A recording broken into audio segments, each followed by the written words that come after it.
Hello friends, તમારું સ્વાગત છે મારી ચેનલમાં। આજે આપણે બનાવીશું ઠંડી માટે ગરમા ગરમ પકોડા કે પછી સેન્ડવિચ ભૂલાવી દે તેવો બ્રેડનો નવો નાસ્તો। તો આ નાસ્તાને બનાવવામાં ફક્ત 5 થી 10 જ મિનિટનો સમય લાગે છે અને ખાવામાં બહુ ટેસ્ટી એવો લાગશે। સવારની ભાગદોડમાં તમે એકદમ ઝડપથી આ નાસ્તો બનાવીને બાળકોને લંચ બોક્સમાં પણ આપી શકો છો। ટોમેટો કેચઅપ કે ગ્રીન ચટણી સાથે આ નાસ્તો ખૂબ જ ટેસ્ટી એવો લાગશે। તો ચાલો બનાવીએ।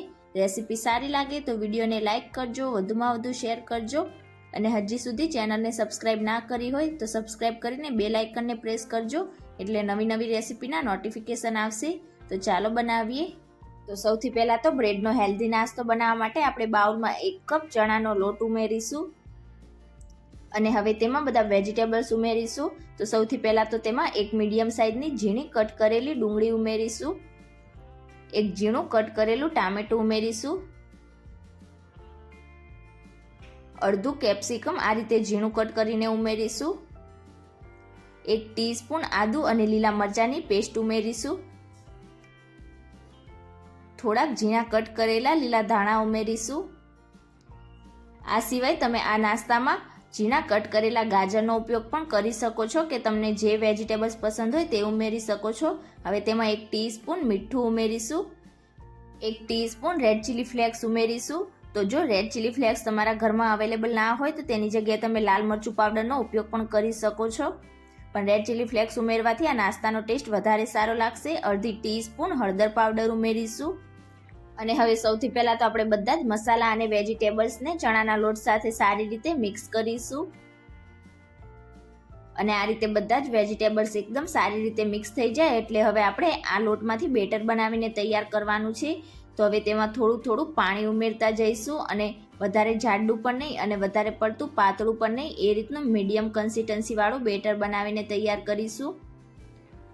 તો અહીંયા બેટર આપણે એ રીતનું બનાવવાનું છે કે જેમાં તમે બ્રેડ ઉમેરો તો બ્રેડને બેટર એકદમ સરસ રીતે કોટ થાય અને બ્રેડ બિલકુલ પણ સોફ્ટ ના થઈ જાય। તો અહીંયા તમારે એકસાથે બધું પાણી બિલકુલ નથી ઉમેરવાનું, આ જ રીતે થોડું થોડું પાણી ઉમેરતા જઈશું અને મિક્સ કરતા જઈશું।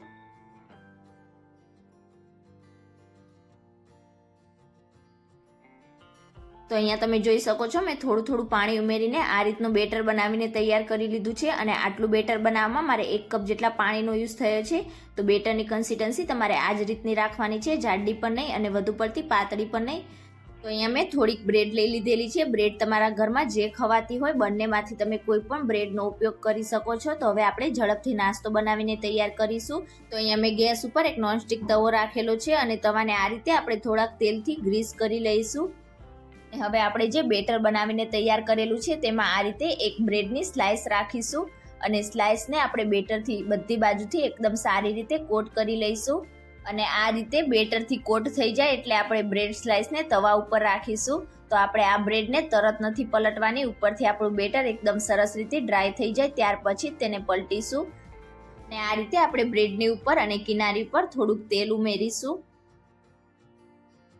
તો અહીંયા થોડીક જ વારમાં તમે જોઈ શકો છો આપણું બેટર ઉપરથી એકદમ સરસ રીતે ડ્રાય થઈ ગયું છે।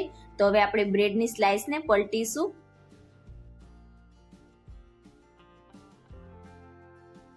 અહીંયા તમે જોઈ શકો છો નીચેથી આપણા બેટર ઉપર આ રીતે લાઇટ ગોલ્ડન કલર આવી ગયો છે। તો બીજી બાજુથી પણ આ રીતે લાઇટ ગોલ્ડન કલર આવે ત્યાં સુધી તેને શેકીશું અને ત્યાર પછી અલટી પલટીને ઉપરથી આપણું બેટર હલકું ક્રિસ્પી એવું થાય ત્યાં સુધી તેને શેકી લઈશું।